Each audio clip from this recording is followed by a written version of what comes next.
নমস্কার, পুরনো রেডিওর গল্পে আপনাদেরকে স্বাগত জানাই। এখন নন্দনগণ রহস্যের সেকেন্ড পার্ট শুরু হলো। পঙ্কজ হঠাৎ প্রশ্ন করল, সামনের পরীক্ষায় আমরা পাস করতে পারবো কি? বাবার মুখ আবার প্রফুল্ল হলো। এবারও তিনি উত্তর দিলেন না, কেবল চোখ ওপরে তুলে চাইলেন। এই সময় একটু আশ্চর্য রকম ব্যাপার ঘটল। বাগানে গাছে গাছে আম ফলে ছিল, চারিদিকে পাকা ফলের গন্ধে ভুরভুর করছিল। হঠাৎ দমকা হাওয়া এসে গাছের ডালপালা নড়ি দিয়ে চলে গেল, আর সঙ্গে সঙ্গে দুটি রং ধরা সোনালি আম গাছ থেকে খসে মাটিতে পড়ল। তারপর গড়াতে গড়াতে ধুনির পাশে এসে স্থির হলো। বাবাজি আম দুটি তুলে দুই বন্ধুর হাতে দিলেন। কৌতুক ভরা চোখে চেয়ে হাত তুলে বিদায় জানালেন আর বললেন, বম বম। দুজনেরই যেন দ্বন্দ্ব লেগে গেছিল। তারা যন্ত্রের মতো কয়েক পা গিয়ে পরস্পরের মুখের দিকে চেয়ে বোকাটে হাসি হাসল। তারপর হনুমন্ত উত্তেজিত চাপা গলায় বলল, বুঝতে পারলি, আমরা দুজনই পরীক্ষায় পাস করব। এই কথা বাবা ইশারায় জানিয়ে দিলেন। পঙ্কজ বিবেচনা করে বলল, তাই হবে। একটা বড় ভুল হয়ে গেল। বাবাকে জিজ্ঞাসা করলে হতো, তোর বিয়ে কবে হবে? হনুমান বলল, না না, বাবাকে ওসব বাজে প্রশ্ন করলে বাবা রেগে যান। চল, তোকে একটা মজার জিনিস দেখাই। কি মজার জিনিস? আমাদের রাজবাড়ি নন্দনগড়ের রাজবাড়ি। সে আবার কি? আমার পূর্বপুরুষেরা একসময় এ তল্লাটের রাজা ছিলেন। আজ রাত্রিরে বাবার মুখে গল্প শুনিস। আমবাগানের উপরে খানিকটা পাথুরে মাটি। তারপর হঠাৎ মাঠ শেষ হয়ে গেছে। মাটির কিনারায় একটা প্রকাণ্ড তেঁতুল গাছ, তারপরই অতল স্পর্শ খাদ। প্রায় 100 গজ চওড়া, 150 গজ লম্বা জায়গা ধসে গিয়ে একটা বিরাট গহ্বরের সৃষ্টি করেছে। গহ্বরের চারপাশে খাড়া উঁচু শক্ত পাথর দিয়ে তৈরি, নিচে নামার কোনো রাস্তা নেই। তেঁতুল গাছটা খাদের উপর খানিকটা ঝুঁকে আছে। তার একটা ডাল ধরে পঙ্কজ নিচের দিকে উঁকি মারল। 50-60 গজ নিচে খাদে অসমতল জমির উপর ঝোপঝাড় গজিয়েছে। সেখানে ওখানে চাপ চাপ পাথরের ঢিপ পড়ে আছে। তার মধ্যে দূরে একটা ঢিপি বেশ উঁচু। এখান থেকে কেউ যদি নিচে পড়ে যায়, তার নির্ঘাত মৃত্যু। পঙ্কজ বলল, কই রাজবাড়ি কোথায়? হনুমান বড় ঢিপির দিকে আঙ্গুল দেখিয়ে বলল, ওইখানে রাজবাড়ি ছিল, এখন মাটি চাপা পড়েছে। ছেলেবেলায় গল্প শুনেছিলাম রাজবাড়ি শুদ্ধ সমস্ত দুর্গ মাটির নিচে তলিয়ে গিয়েছিল। আমার সব কথা ভালো মনে নেই, তুই যদি শুনতে চাস রাত্রিরে পিতাজিকে জিজ্ঞাসা করিস, পিতাজি জানেন। আমাদের পূর্বপুরুষ নাকি পুঁথি লিখে গিয়েছিলেন, সেই তালপাতার পুঁথি আমাদের বংশে আছে। দুজনে বাড়ি ফিরে এলো, দিঘিতে স্নান করে খেতে বসলো। দোতলায় খাবার ঘর। রঘুবীর সিং দুজনকে দুপাশে নিয়ে খেতে বসলেন। হনুমন্তের মা পরিবেশন করলেন। মোটাসোটা ফর্সা মানুষটি হাসি ভরা মুখে প্রকাণ্ড মুক্ত নথ।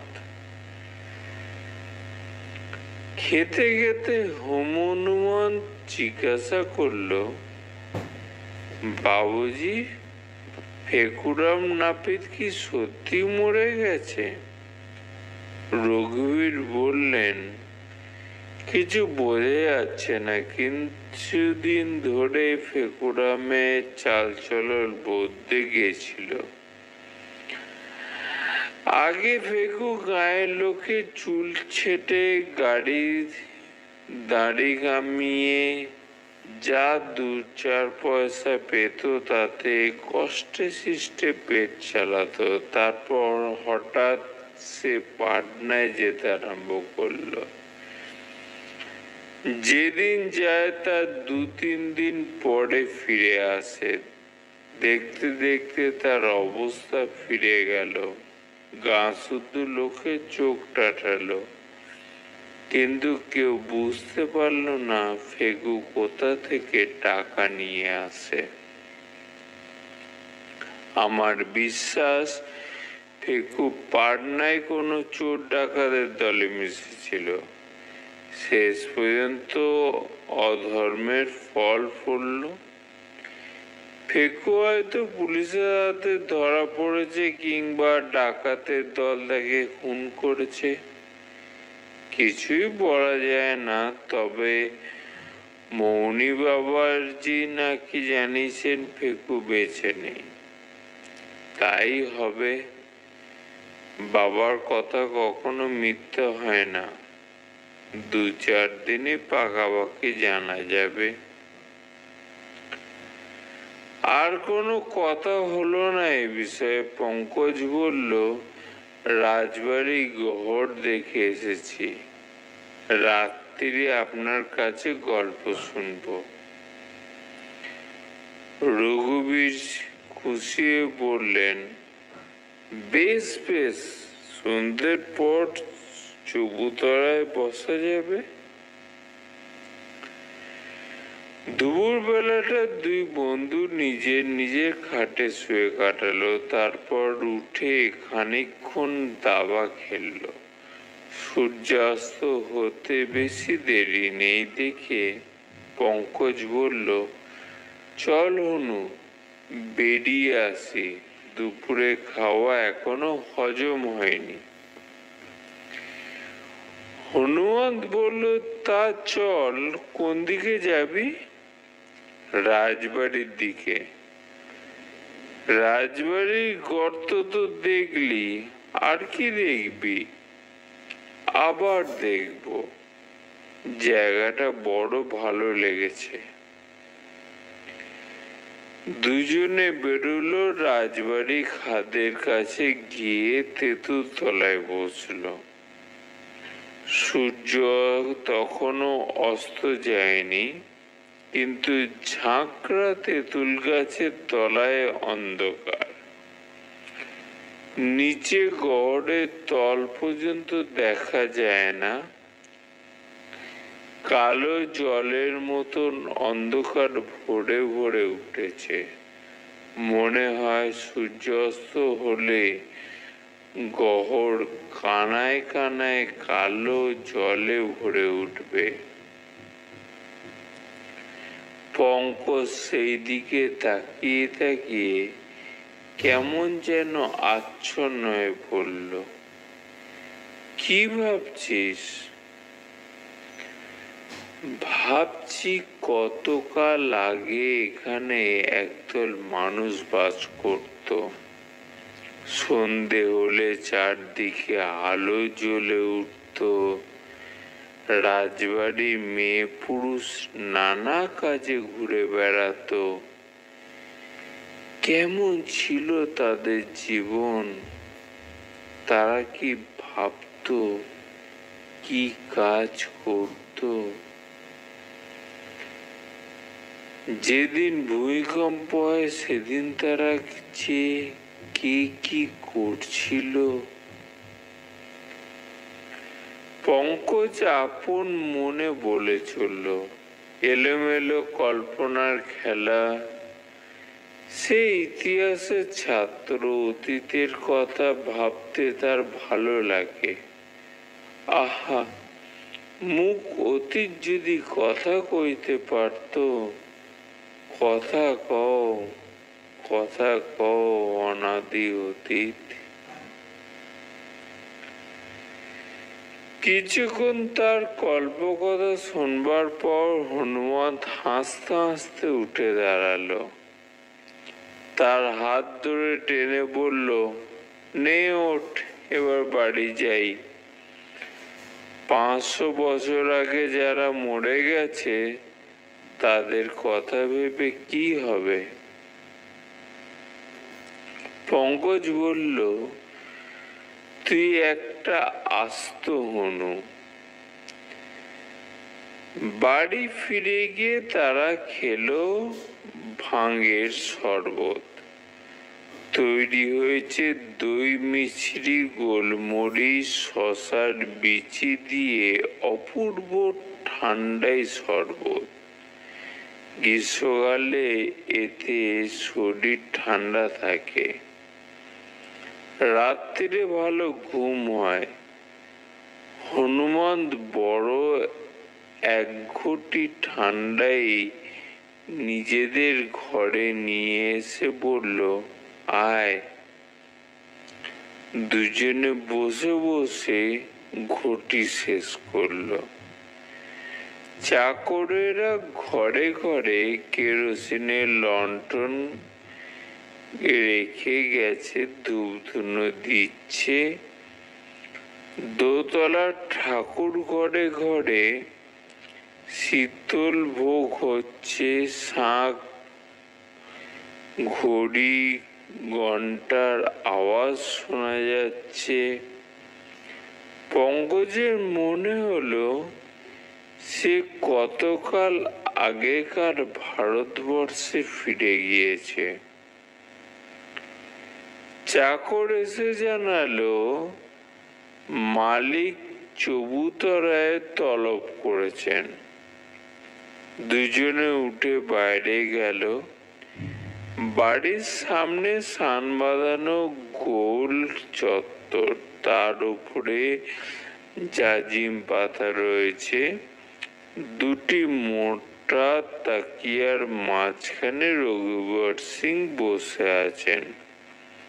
হাতে গড়গড়া নল, গলায় তামাকের আম্বুরি গন্ধ চারিদিকে ছড়িয়ে পড়েছে।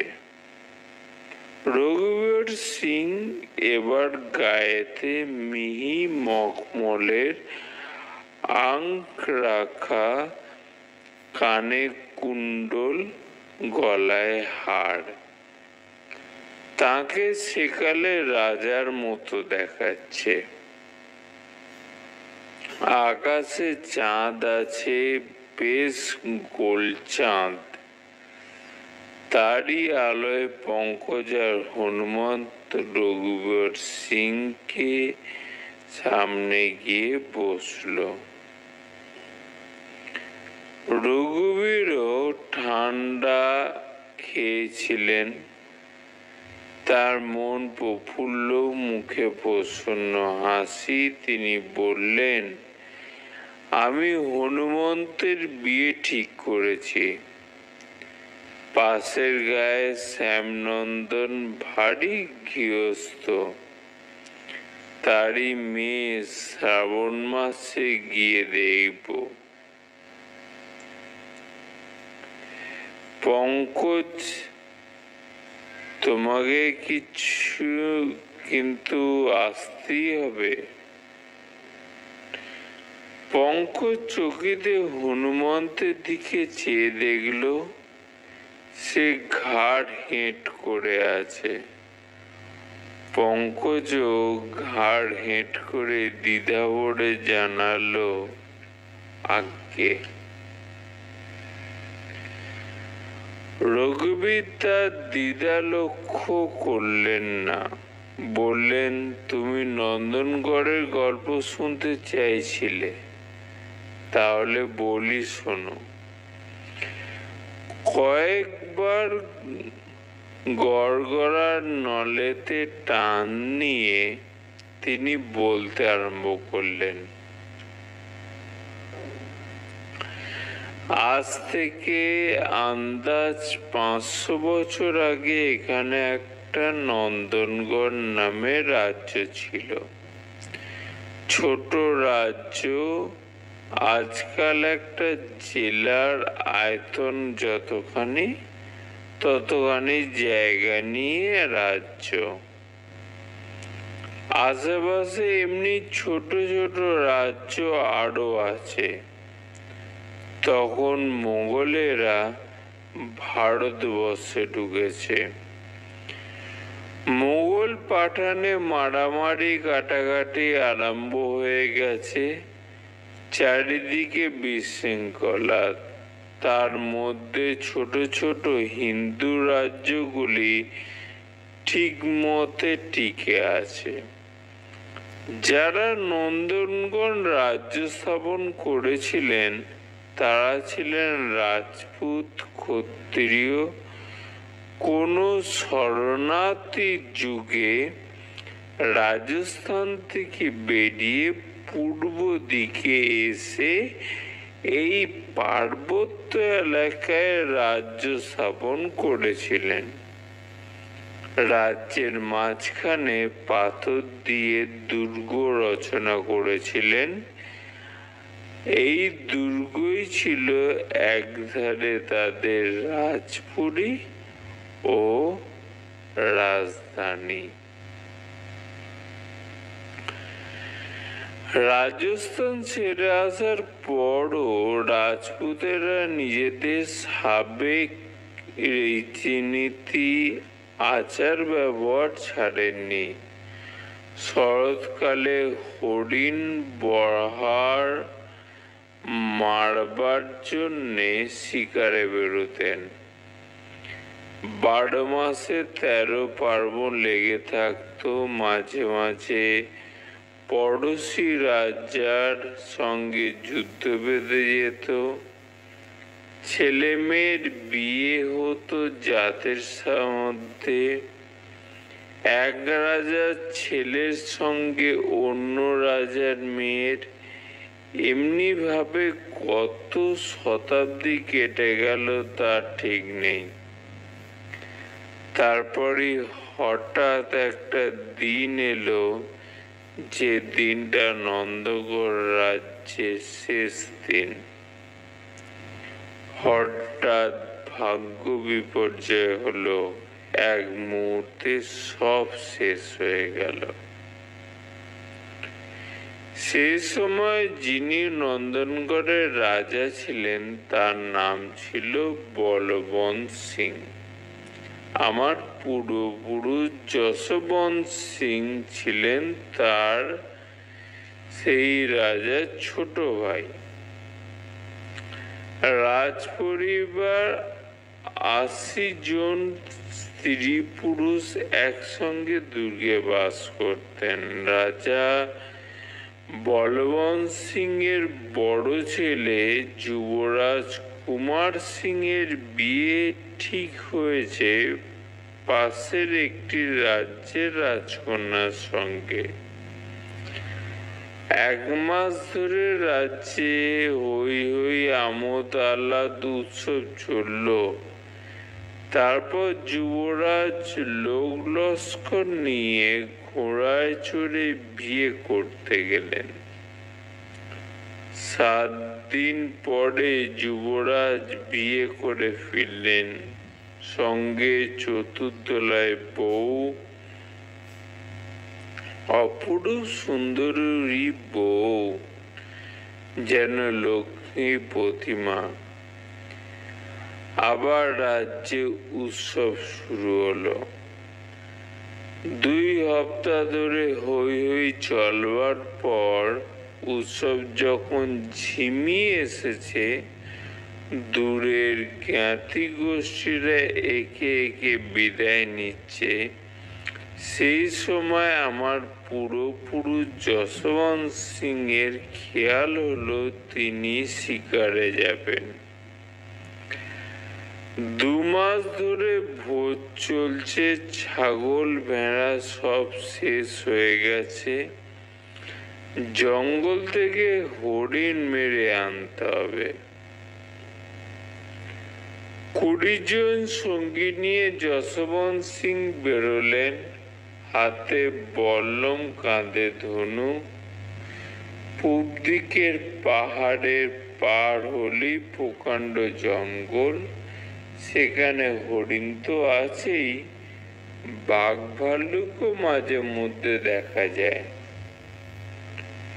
ওদের ইচ্ছে ছিল 2 দিন ধরে জঙ্গলে শিকার খেলবেন, তারপর দ্বিতীয় দিন সন্ধেবেলায় শিকার নিয়ে ফিরে আসবেন।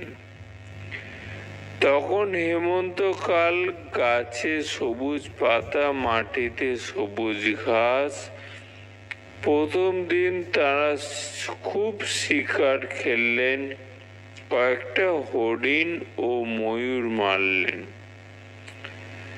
রাত্রি হলে হরিণ আর ময়ূরের মাংস কাবাবে করে খেলেন। তারপর কচি ঘাসের বিছানায় শুয়ে পরম আরামে ঘুমিয়ে পড়লেন। দুপুর রাতে হঠাৎ তাদের ঘুম ভেঙে গেল। তারা ধর্মড়ি উঠে বসলেন। মাটি দুলছে, চারিদিকে গাছ মরমর শব্দে ডালপালা নড়ছে। ঘোড়াগুলো ভয় পেয়ে দাপাদাপি শুরু করে দিয়েছে। মাটির তলা থেকে বিকট গড় গড় ঘড় ঘড় আওয়াজ বেরোচ্ছে। প্রথমটা কেউ বুঝতে পারে না কি হচ্ছে, তারপর বুঝলো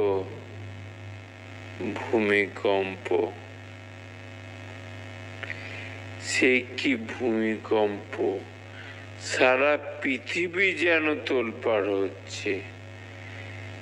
যে দাঁড়িয়ে উঠছে সে আছাড়কে পড়ছে, যে শুয়ে আছে সে গড়াগড়ি খাচ্ছে।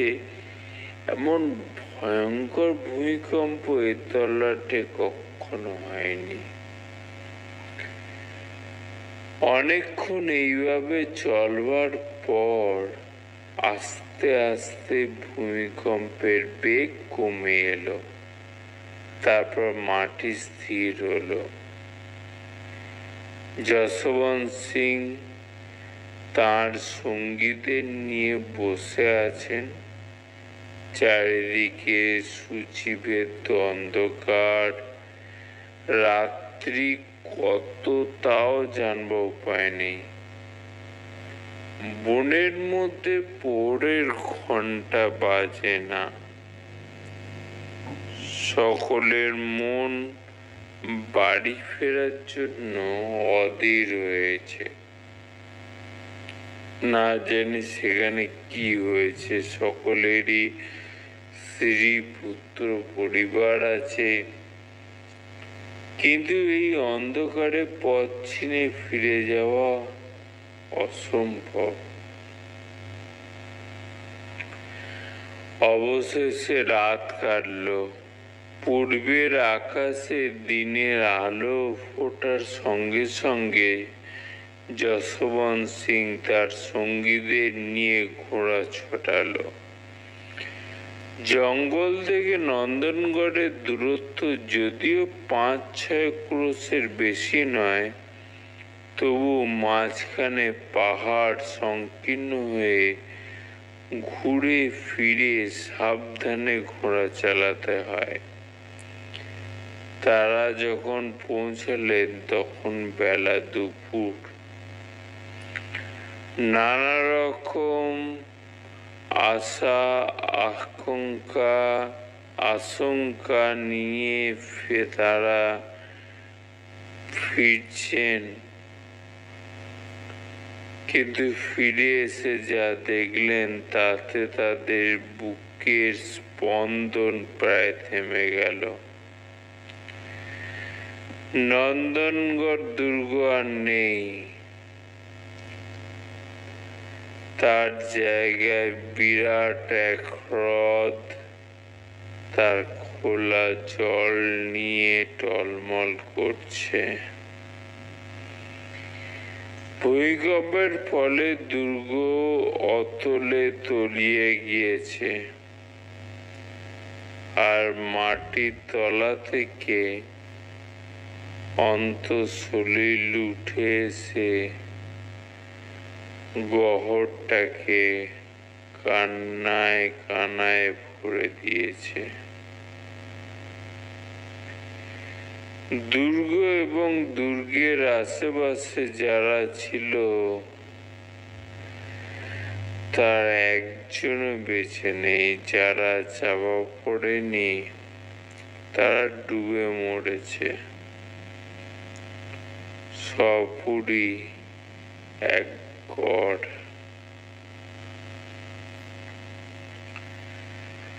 তখন যশবন্ত সিং এর বয়স 35 বছর।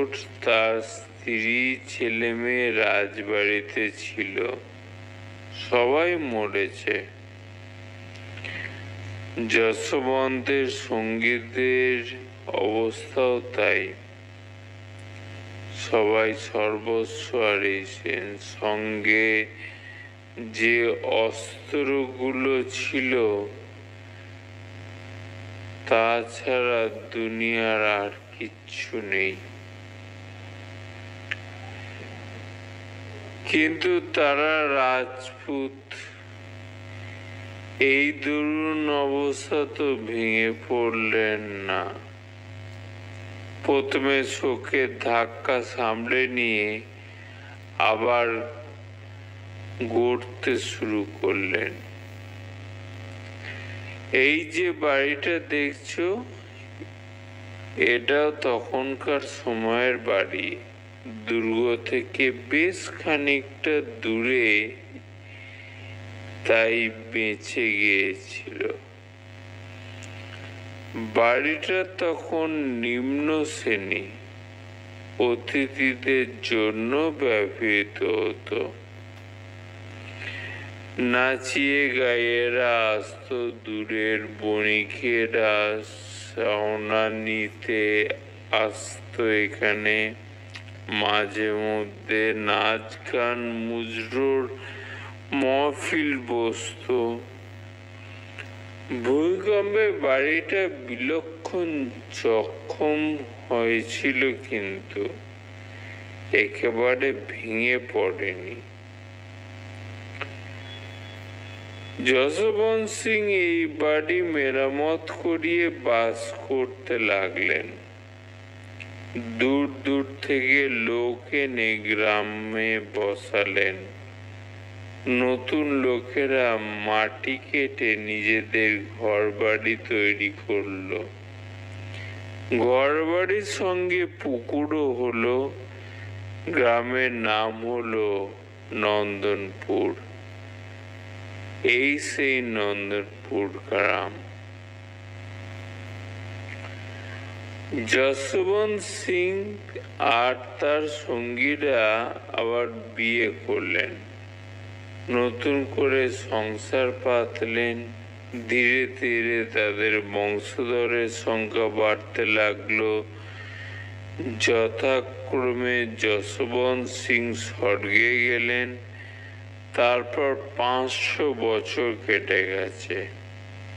আমরা যশবন্ত সিং এর বংশধরেরা এই গ্রামে, এই বাড়িতে এখনো বাস করছি, কিন্তু নন্দনগড় রাজ্যের গৌরব গরিমা আর ফিরে আসেনি। যশবন্ত সিং ছিলেন নন্দনগড়ের রাজার ভাই। ভূমিকম্পের পর তিনি নিজে রাজা বলে ঘোষণা করেছিলেন, কিন্তু নামেই রাজা। নন্দনগড় রাজ্যে সর্বনাশের খবর পেয়ে প্রতিবেশী রাজারা তাদের লাগোয়া জমি গ্রাস করেছিল। যশবন্ত সিং এর টাকা নেই, সৈন্য নেই, কিসের জোরে রাজ্য রক্ষা করবে? শেষ পর্যন্ত নন্দনপুর গ্রামের চারপাশে 1000 খানেক বিঘে জমি রয়ে গিয়েছিল। এই 1000 বিঘে জমি এখন আমাদের সম্বল, আর সম্বল আমাদের বংশমর্যাদা। বংশের সাবেক চালচলন আমি বজায় রেখেছি এবং যতদিন ক্ষমতা থাকবে রাখব। রঘুবর সিং চুপ করলেন। ইতিমধ্যে চাঁদ প্রায় মাথার উপরে উঠেছে। চারদিকের দৃশ্য যেন 500 বছর আগের স্বপ্ন দেখছে। একটা পাপিয়া দূরের আমবাগান থেকে বুক ফাটা ডাক ডেকে উঠল, পিউ কাহা, পিউ কাহা। পঙ্কজ আস্তে আস্তে বলল, দুর্গ ধসে গিয়ে যে গহ্বর হয়েছে আপনি বললেন তা জলে ভরে গিয়েছিল, কিন্তু এখন তো জল নেই। রঘুবীর বললেন, না, এখন জল নেই, কিন্তু আমার মনে আছে 35 বছর আগেও ও খাদের মধ্যে কাদা ছিল। বর্ষার সময় জল জমত, বকেরা গিয়ে ব্যাঙাচি ধরে খেত। তারপর কমে কাদাও শুকিয়ে গেল। ভেবে দেখো, 500 বছর লাগলো জল শুকোতে। বোধহয় অন্তঃসলীলা নদীটা আস্তে আস্তে মজে গেল।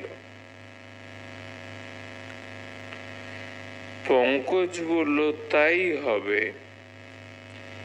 এখন যদি খাদে নেমে মাটি খোঁড়া হয়, তাহলে হয়তো নন্দনগড় দুর্গ খুঁজে বার করা যেতে পারে।